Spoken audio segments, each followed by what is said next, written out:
अब प्रेम्बल के बाद हम लोग देखेंगे कि संविधान की विशेषताएं जो आपके सिलेबस में है, संविधान की कुछ खास खास विशेषताएं हैं, आप उसे जान लीजिए, थोड़ा सा इसके बारे में आपको आइडिया हो जाएगी।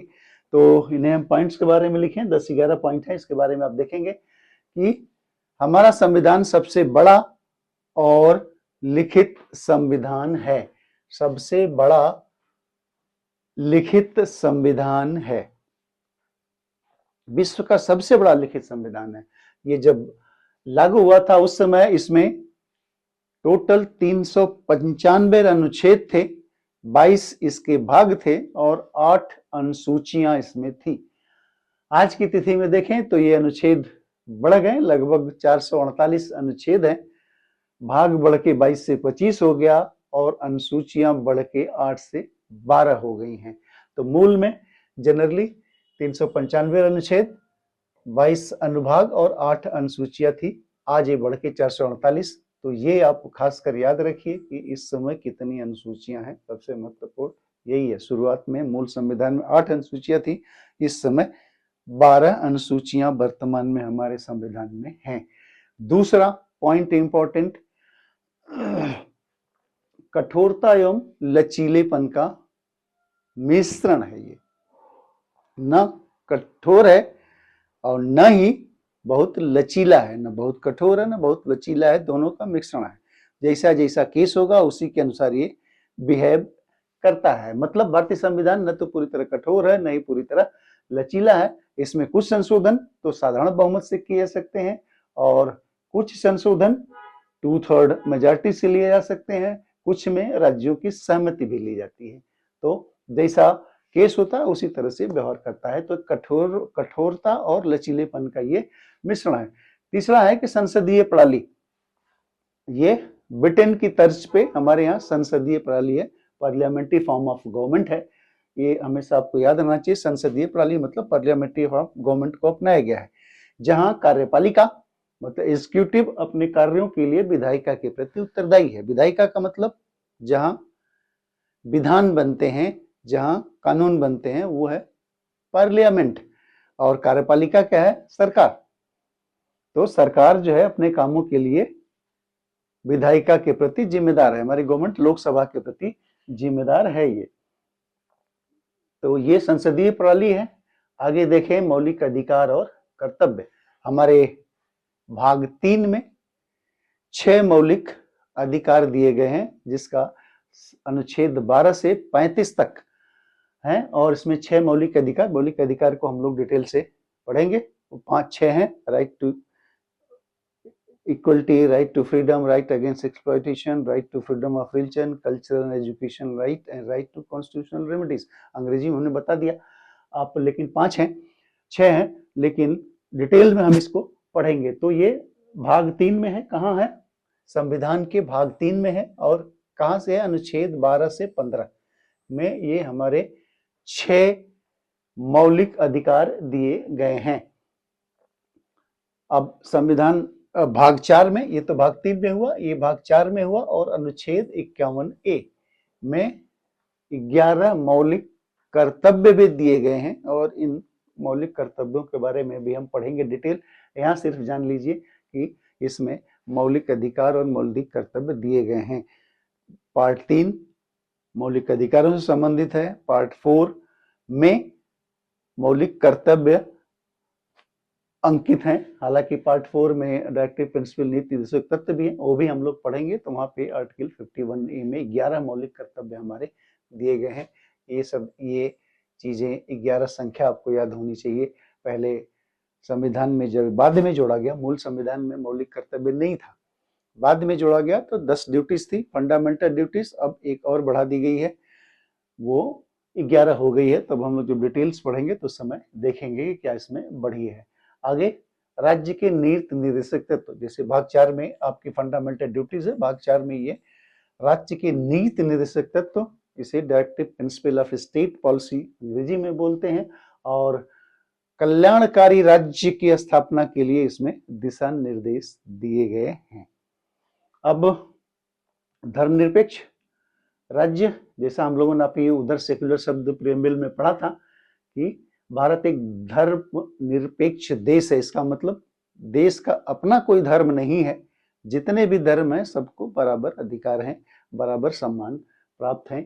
ये आपका धर्मनिरपेक्ष राज्य। स्वतंत्र न्यायपालिका, न्यायपालिका यहाँ पे स्वतंत्र है, किसी के दबाव में नहीं है, और इसे संविधान का संरक्षक भी सुप्रीम कोर्ट को कहा जाता है। गार्जियन ऑफ द कॉन्स्टिट्यूशन कौन है? सुप्रीम कोर्ट है। उसका संरक्षक कौन है? सुप्रीम कोर्ट है।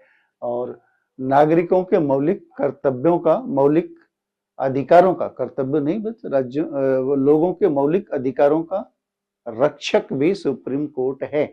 ये जस्टिसेबल है, आप सीधे कोर्ट जा सकते हैं। सरकार उस पर इंक्रोचमेंट कर रही है या आपका मौलिक अधिकार वॉयलेट हो रहा है तो आप सीधे सुप्रीम कोर्ट जा सकते हैं, और सुप्रीम कोर्ट का अधिकार है जो आगे देखेंगे, हम लोग पढ़ेंगे फंडामेंटल राइट्स में कुछ रिट इशू करती है और उसके माध्यम से वो परीक्षा करके वो आपका लागू करा सकती है। तो न्यायपालिका हमारे यहाँ स्वतंत्र है। एकल नागरिकता, हमारे यहाँ नागरिकता एकल है। तो एक बार में, जैसे अमेरिका है, अमेरिका में एकल नागरिकता नहीं है, वहां पे व्यक्ति को अपने स्टेट की भी नागरिकता लेनी पड़ती है, वहां का भी नागरिक है और यूनाइटेड स्टेट ऑफ अमेरिका भी है। हमारे यहाँ नहीं, हमारे यहाँ जितने भी स्टेट है उसके नागरिक होने की, आप कहीं भी हो लेकिन आपको एक ही नागरिकता, भारत के नागरिक हैं। आप उत्तर प्रदेश, आप मध्य प्रदेश के नागरिक नहीं है, वहां रहते हैं, आज उत्तर प्रदेश में कल वहां चले जाओगे आप, वो अलग है, तो वहां के नागरिक नहीं, एकल नागरिकता है और आप सिर्फ देश के नागरिक हैं। तो एकल नागरिकता भी इंपॉर्टेंट फीचर्स है हमारे संविधान का। एक अगला है कि वयस्क मताधिकार, 18 साल के ऊपर जो भी व्यक्ति है वो किसी बिना किसी भेदभाव को वोट दे सकता है, तो वयस्क मताधिकार है, यूनिवर्सल एडल्ट फ्रेंचाइज। अब अगला है स्रोत, विभिन्न स्रोतों से निर्मित। हमारा संविधान को कहा जाता है कि सीजर एंड पेस्ट, काट काट के चिपका के एक संविधान बना लिया गया। हमारा जो 1935 का अधिनियम था, हमारे संविधान में लगभग 70 से 75% चीजें वहां से ली हुई हैं, अधिनियम 1935 से। बाकी जो 25% और बचते हैं वो लगभग 60 देश का संविधान पढ़ा गया और 10 देशों से और भी चीजें ली गई और इस तरह से हमारा संविधान बना गया। तो 10 देशों से मूल चीजें क्या ली गई जो आपको थोड़ा सा दिमाग में होनी चाहिए, क्योंकि अभी पूछता है ये कहाँ से लिया गया, ये कहाँ से, जैसे हमने प्रीएम्बल में पढ़ा कि ये इसकी आइडिया यूएसए से ली गई। उसी तरह से बहुत सी चीजें हैं, उसकी आइडिया कहाँ से ली गई, तो हम लोग थोड़ा सा एक बार ब्रीफली डिस्कस करेंगे कि इससे सवाल आपको पूछता है। संयुक्त राज्य अमेरिका से क्या लिया गया? तो संयुक्त राज्य अमेरिका से लिया गया मौलिक अधिकार, फंडामेंटल राइट, ये वहां से लिया गया, और प्रीएम्बल, मौलिक अधिकार और प्रीएम्बल लिया गया। न्यायिक पुनरावलोकन, हालांकि न्यायिक पुनरावलोकन टाइप की चीजें, जुडिशियल रिव्यू मेंशन नहीं है संविधान में, लेकिन कई आर्टिकल हैं जो इसे ये संविधान को किसी भी चीज को रिव्यू करने का पावर देते हैं। तो ये भी जो है हमें उधर से संयुक्त राज्य अमेरिका से ये लिया गया। ब्रिटेन से अभी हमने संसदीय शासन प्रणाली बनी, पार्लियामेंट्री फॉर्म ऑफ गवर्नमेंट, यहीं से लिया गया। जैसे द्विसदन है हमारे पास, एक लोकसभा एक राज्यसभा। एकल नागरिकता, सिंगल सिटीजनशिप भी हमने ये ब्रिटेन से ही ली गई है। ये अक्सर पूछता है, आयरलैंड से ली गई है। Directive principle of state policy कहाँ से लिया गया? राज्य के नीति निर्देशक तत्व, ये लिया गया आयरलैंड से। कनाडा से क्या लिया हुआ? कनाडा से संघीय व्यवस्था और केंद्र के पास अवशिष्ट शक्तियां, विशेष शक्तियां जो होती है हमारे यहाँ वो केंद्र के पास है। हमारे यहाँ केंद्र शक्तिशाली है राज्यों की अपेक्षा। हालांकि राज्यों की अपनी सरकार होती है, अपने वो नियम बनाते हैं, और संविधान के हमारे अनुसूचियों में 3 स्टेट लिस्ट और सेंटर लिस्ट और कंकरेंट लिस्ट है। तो जो भी अवशेष शक्तियां हैं हमारे पास केंद्र के पास हैं, और संघीय व्यवस्था ये कनाडा से हमने ली है। सोवियत संघ से हमने क्या लिया? मौलिक कर्तव्य, फंडामेंटल ड्यूटीज जो है वो हमने सोवियत संघ से लिया। हम लोग जब आगे पढ़ेंगे प्रस्तावना में हमने देखा कि नीचे 4 शब्द थे, justice, liberty, equality and fraternity. तो जो जस्टिस है जस्टिस आदर्श वाक्य जो है ये हमने रसिया से लिया है। और जस्टिस के अलावा जो 3 शब्द हैं, लिबर्टी, इक्वलिटी एंड फ्रेटर्निटी, ये तीनों फ्रेंच रेवोल्यूशन से शब्द है, वहां से हमने एज इट इज उठा के लिया है। तो फ्रेंच से जस्टिस को छोड़ के लिबर्टी, इक्वलिटी एंड फ्रेटर्निटी हमने फ्रेंच से लिया है और फ्रांस से लिया, और न्याय जो है जस्टिस हमने रसिया से लिया है।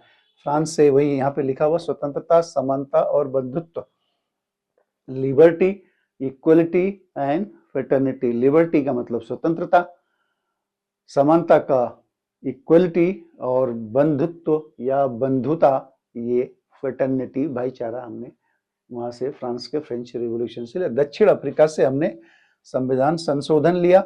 ऑस्ट्रेलिया से हमने कॉन्करेंट लिस्ट या समवर्ती सूची, 3 सूची है, अभी हम लोग आगे अवसर आएगा तो पढ़ेंगे। एक स्टेट लिस्ट है, उसमें सब्जेक्ट है जिसपे स्टेट कानून बनाती है। एक केंद्र सूची है, जो मुद्दे हैं, जो विषय है, उसमें केंद्र कानून बनाता है। और एक कॉन्करेंट लिस्ट है, समवर्ती सूची है, जिसमें दोनों कानून बनाते हैं। स्टेट भी बनाता है, राज्य भी, स्टेट भी बनाता है और केंद्र भी बनाता है, राज्य भी बनाता है, केंद्र भी बनाता है। और जब एक मुद्दे पे दोनों के कानून लड़ते हैं तो केंद्र का कानून उसमें प्रभावी होता है। अब जर्मनी से हमने आपातकालीन इमरजेंसी के प्रावधान लिए हैं, जानून से कानून द्वारा प्रस्थापित प्रक्रिया हमने ली है। तो ये 10 कंट्री हो गए जहां से हमने कुछ न कुछ बारीकियां उधार लिए हैं। और एक और महत्वपूर्ण बिंदु है त्रिस्तरीय शासन व्यवस्था। जो संविधान मूल हुआ था तो उसमें 2 ही स्तरीय शासन व्यवस्था थी, एक केंद्र में थी, दूसरा राज्य में था। बाद में 73वां और 74वां संशोधन हुआ तो उसमें पंचायत और नगर पालिका की व्यवस्था की गई, तो एक लोकल गवर्नमेंट भी बनी। तो केंद्र स्तर की व्यवस्था है शासन व्यवस्था, राज्य स्तर की शासन व्यवस्था और लोकल सेल्फ गवर्नमेंट है, ये तीसरा बन गई। तो मूल संविधान में 2 स्तरीय शासन व्यवस्था थी। 73वें 74वें संविधान में केंद्र स्थानीय स्तर पे पंचायत, ग्रामीण क्षेत्रों में और नगर क्षेत्रों में नगर पालिका की व्यवस्था की गई। तो 3 स्तरीय शासन व्यवस्था यहाँ पे हो गई। तो ये कुछ इंपॉर्टेंट पॉइंट्स थे जो कि संविधान की हमारे विशेषता बताते हैं। तो अगर संविधान की विशेषता में है तो 2 नंबर का ही सवाल आएगा, ज्यादा आना नहीं है आपको। तो आप अगर पॉइंट्स में भी लिख दोगे, हेडिंग में लिख दोगे तो भी उतना आपके लिए पर्याप्त है। बाकी चीजें आपके समझ में आ भी गई। और इससे जो कहाँ से क्या लिया होगा ये थोड़ा सा आपको देखना पड़ेगा, क्योंकि ऑब्जेक्टिव क्वेश्चंस में ये आपके उसमें भी एग्जाम में पूछ सकता है। बाकी आप जाके आगे कहीं कॉम्पिटिटिव एग्जामिनेशन भी दोगे तो वहां भी से बहुत सी चीजें पूछी जाती हैं। अब लास्ट है, पहले चैप्टर का पॉइंट जो है हम लोग पढ़ेंगे सिटीजनशिप या नागरिकता।